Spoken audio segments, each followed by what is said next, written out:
Bonjour à toutes et à tous, bienvenue au podcast La Sur, épisode particulier aujourd'hui puisqu'on reçoit notre premier invité dans le podcast. C'est Lionel Bressevin, le coach de l'équipe de France amateur de MMA, qui est en direct de Manama à Bahreïn pour les championnats du monde amateur et qui nous a accordé une petite interview d'une dizaine de minutes juste avant les finales des deux Français, Manon Fiorot et Axel Sola, Cocorico. People are always saying about the talk, and I talk, and I talk, and I talk, but guess fucking what? I back it up! La puissance, que la puissance. J'ai pas connu la défaite depuis mon existence. Gros, je m'en sors bien, si jamais reculé. Parle en français, parle en casse tes distances. Donne-moi la tête du reste, quand on passe à table. Première petite question, on va aller du général au particulier. C'est plutôt là tout ce qui est la partie en fait préparation. Comment est-ce que ça se passe et comment est-ce que toi t'interviens par rapport à tous les athlètes en fait qu'il y a et dans le processus aussi de sélection pour justement les amener à Bahreïn? Donc le processus de sélection cette année où j'ai choisi de parler directement au club, de sorte à ce que les clubs nous envoient leurs meilleurs combattants en fait, les amateurs qui étaient le plus susceptibles de faire des médailles. D'accord. Donc le choix des clubs s'est porté autour de clubs qui avaient l'habitude de travailler à l'international, donc qui avaient une bonne vision du MMA à l'international et qui avaient aussi pas mal d'expérience. D'accord. Donc c'est pour ça que je me suis orienté vers des clubs parisiens, mais pas uniquement. Il y a aussi des clubs plus en province, dans le nord à Villeneuve-d'Ascq, comme celui de Chabanka, ou même le Sambo à Marseille, la Team Apache à Lyon. Et pour Paris, le MMA Factory de Fernand Lopez ou la Snake Team de Cyril Diabaté. En fait. Ouais, bien sûr. Et par rapport aux objectifs, là, dans une interview, tu avais dit que c'était la plus grande équipe de France qui était assemblée. Est-ce qu'il y a des objectifs définis justement ou c'est plus des objectifs en fait médiatiques dans le sens faire parler du MMA et donner une bonne image? Les deux. En fait, on n'a même pas besoin de donner une bonne image, on a juste à donner une image, puisque pour moi, le niveau amateur en France, c'est quelque chose qui est très très propre, c'est encore très éducatif, on est loin de l'exubérance des professionnels comme on peut voir à l'UFC, c'est vraiment une toute autre ambiance. Et après, la particularité de l'équipe de cette année, c'est justement de pouvoir avoir des gens de tous les clubs de France en fait, et que en fait, le MMA français soit dans sa globalité représenté, aussi bien au niveau des garçons ou des filles que des provinciaux ou des parisiens en fait. C'est ça la grosse différence. Par exemple, tu vois, c'est le club de Nice, le Boxing Quad, Aldric Cassata, qui va proposer les deux finalistes de ce week-end en fait. Ouais. Et ça, c'est tu vois, c'est en province, c'est pas des gens qu'on aurait eu l'occasion forcément de rencontrer si on avait fait uniquement des détections sur Paris. Donc ça veut dire qu'on a aussi des pépites en province qu'il faut aller chercher. Quoi. Ouais, c'est ça. Et justement, par rapport à Manon Fiorot et donc Axel Sola, est-ce que tu les attendais toi à ce niveau-là? Et est-ce que pour eux, il y a aussi un travail d'accompagnement éventuel en fait vers le monde professionnel?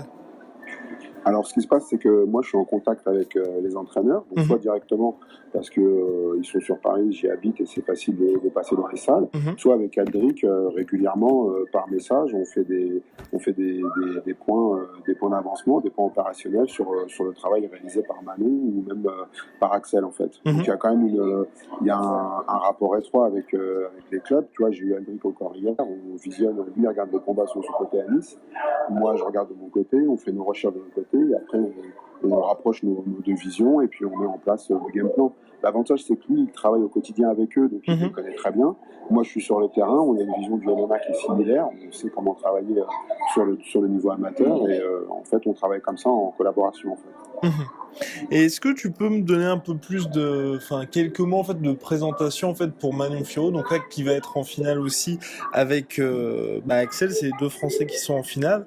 Est-ce que ça répond aux attentes parce qu'on sait qu'en 2016 c'était plutôt la découverte, là voilà finale. En fait Manon, on l'a eu effectivement l'année dernière pour sa première participation directement sur les championnats du monde. À la suite des résultats réalisés l'année dernière, j'ai décidé de mettre en place un certain nombre de compétitions intermédiaires pour nous préparer aux Europes, puis après pour nous préparer au monde de cette année. Donc Manon a pu participer aux Europes et on a pu voir sa progression, ne serait-ce qu'entre les Vegas et puis 6 mois ou 7 mois plus tard sur les Europes où elle fait quand même une médaille d'argent. Donc c'est-à-dire qu'elle a su tirer parti de ses erreurs réalisées justement en 2016 pour progresser encore, faire un podium en 2017 sur les Europes et à nouveau là une position de finaliste sur les mondes cette année. Donc elle a vraiment évolué, c'est une athlète qui vient du karaté à la base, qui ensuite s'est mis au MMA, là elle est partie chercher un titre de champion de France en K1, en kickboxing. Et puis elle, son vrai travail, c'est effectivement le MMA. Après, c'est sûr que c'est difficile déjà de trouver des combats amateurs pour les hommes. La CFMMA, on n'a pas non plus énormément de moyens financiers du fait du statut du MMA en France. Donc c'est vrai que pour elle, c'est pratique aussi de faire des compétitions dans d'autres disciplines et continuer à se forger une belle expérience en pied-point. En fait. Et pour Axel, qui vient lui en fait de la boxe thaï, est-ce que l'objectif aussi c'est d'aller vers de se professionnaliser dans le MMA et d'en faire sa carrière? Oui, bien sûr, c'est un parcours similaire à celui de Manon. D'accord. Il est étudiant en STAPS à Nice. Bah, il avait été champion de France d'ailleurs en STAPS. Voilà. Ouais. Et lui, son but, c'est effectivement de passer pro.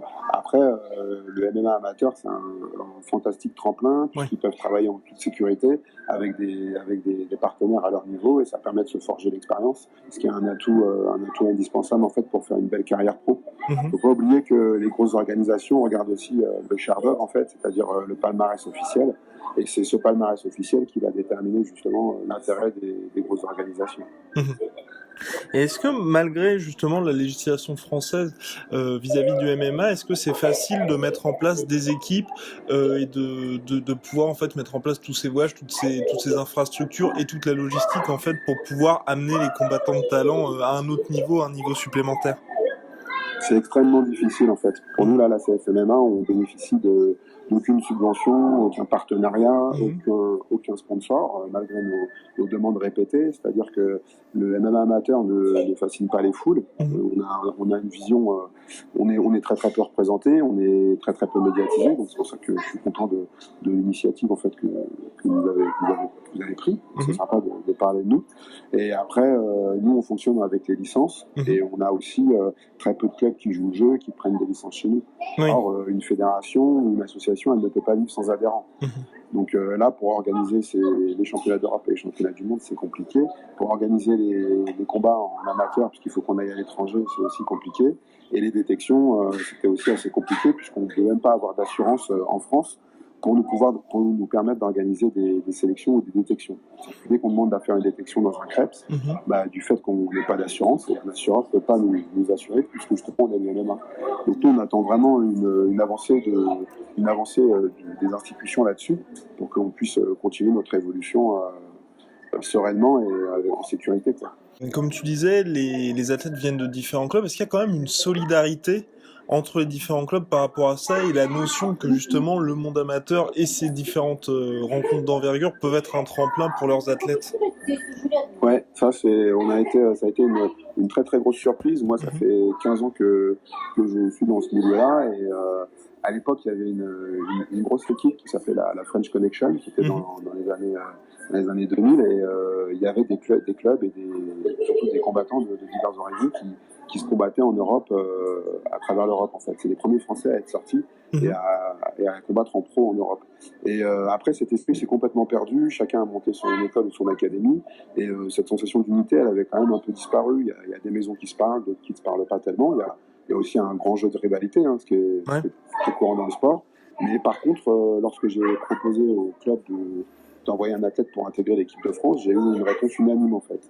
C'est-à-dire que j'ai dû contacter une quinzaine de clubs en France et chaque club a répondu, donc à la hauteur de ses moyens. Certains m'ont dit qu'ils n'avaient pas d'amateurs à proposer ou pas forcément dans les catégories que je demandais, mais au moins ils ont accepté de jouer le jeu et de proposer quelqu'un ou non pour les championnats, et ça c'est vraiment une très grande et surtout une très belle surprise. Donc ça laisse augurer le meilleur dans une perspective justement de régularisation de notre situation. Aujourd'hui, en fait, la France a été 18e du classement mondial avant le début de la compétition des mondiaux. Comment t'expliques ça, toi? En fait, c'est calculé en fonction du nombre de participants sur les championnats IMAF, que ce soit les Europes ou il y a les championnats en Asie aussi, ou même les championnats du monde. En fonction du nombre de combattants et du nombre de tours passés, on récupère un certain nombre de points. Aujourd'hui, la CFMMA dispose donc de moyens réduits. On n'est pas capable d'aligner autant de personnes. C'est-à-dire que là, on fait 9, on a aligné 9 combattants, c'est parce qu'on avait vraiment calculé au plus juste pour pouvoir en présenter 9. Il faut savoir qu'aux Europes, on a pu en présenter que 2. Les autres Europes l'année dernière c'était pareil 2, donc nous on n'est pas en capacité d'aligner suffisamment d'athlètes. Quand les Suédois alignent 14 athlètes et ils arrivent à réaliser 13 médailles, forcément, ça fait un rapport de points. Donc nous, notre travail, c'est aussi, si on veut remonter dans le classement, c'est d'aligner un maximum d'athlètes. C'est pour ça que j'avais fait le choix de présenter 2 athlètes par catégorie. C'est-à-dire que je peux mettre, par exemple, 2,77 kg, 2,84 kg ou 2,93 kg. Bah là, c'est ce que j'avais fait pour maximiser nos chances de passage de tour. Plus on passe de tour, plus on récupère de points. Là, aujourd'hui, le Kazakhstan, ils sont arrivés avec la plus grosse délégation qu'ils aient jamais envoyée, mais c'est aussi pour remonter dans le classement. Ouais. Et est-ce que la Fédération internationale de MMA aide la France dans cette optique, en fait, d'en faire une place forte du MMA ? Oui, bien sûr. Là, cette année, il y a eu des enjeux assez importants. C'est peut-être le seul soutien qu'on a officiellement aujourd'hui. Ils nous ont vraiment facilité le travail pour qu'on puisse nous s'intégrer et intégrer les championnats du monde cette année. En fait. Donc, ça, c'est vraiment un sacré coup de pouce qu'ils nous ont donné. Et je pense que sans leur participation, on n'aurait pas pu présenter un effectif aussi grand que ce qu'on a fait là avec 9 participants. Et aujourd'hui, il y avait eu l'Assemblée Générale, justement, de la Fédération internationale. Ils ont parlé d'une volonté de mettre le MMA comme sport olympique en 2018 à Los Angeles. Est-ce que pour toi, c'est quelque chose de raisonnable, de faisable ? Parce que c'est quand même dans 11 ans. C'est une question à laquelle j'ai jamais réfléchi en fait. Ok. Dans le sens où là, ce serait pas égoïste de dire ça, mais la plus grosse préoccupation que nous on a actuellement, c'est vraiment le fait qu'on puisse pratiquer en France. Ouais. C'est-à-dire que pour nous, ça nous semble tellement loin la vision olympique ou la portée olympique quand on voit la difficulté qu'on a déjà à travailler sur le territoire national, que justement la finalité olympique, nous, c'est très difficile à percevoir. Et est-ce que des grands champions français, parce qu'aujourd'hui c'est ce qu'on voit, par exemple Francis Ngannou qui va affronter Alistair Overeem à l'UFC 218, Tom Duquesnoy qui avait eu une belle couverture médiatique pour son dernier combat, ça on peut voir que ça au niveau de l'opinion publique, les gens commencent à justement avoir une bonne impression du MMA, de l'UFC en général. Donc ça avance. Oui, globalement, le problème qu'on a, c'est pas tant dans la popularité de notre activité, parce que justement, dans les clubs, on retrouve, comme je l'ai dit, toutes les classes socio-professionnelles, ils ont tous les horizons, il y a des clubs un petit peu partout en France, donc ça, c'est pas un souci. Le seul blocage qu'on a, il est vraiment au niveau de la réglementation et au niveau étatique. Donc la pratique en France est autorisée, c'est la compétition qui n'est pas autorisée, mais la perception de notre sport par le public, elle est globalement bonne. Maintenant, il faudrait qu'effectivement, au sein du ministère des Sports, cette impression, en fait, elle puisse leur être transmise, quoi. Que notre vision de l'activité puisse leur parvenir et que les regards changent par rapport à ce qu'on fait et notre manière de pratiquer. Est-ce qu'on peut avoir 2 petits pronos alors sur les 2 finales là, des Français ? Évidemment, là, on a disséqué les combats des adversaires respectifs de Manon et Axel. On vise l'or, bien évidemment. On a mis en place avec le coach une stratégie pour pouvoir justement aller chercher le métal précieux. Donc là, c'est ce qu'on va s'évertuer à faire. Je pense qu'on va la jouer très tactique, parce qu'on est face à des adversaires qui sont quand même très expérimentés. L'adversaire d'Axel a quand même 15 combats, donc 15 combats de MMA. Donc c'est vraiment un adversaire qui sait travailler. Et puis l'adversaire de Manon est quand même aguerri sur le circuit finlandais. Donc là, on va jouer tactique. Et puis je pense qu'on a en tout cas la solution au problème. Maintenant, on va tout faire pour la mettre en application. Ok, super. Voilà, c'était le nouveau podcast du jour spécial MMA. Donc on va encourager nos Français cet après-midi à Bahreïn pour leurs 2 finales. Allez les Bleus, encore merci à Lionel Brezin pour avoir été notre premier invité du podcast La Sueur. À plus, peace. I back it up.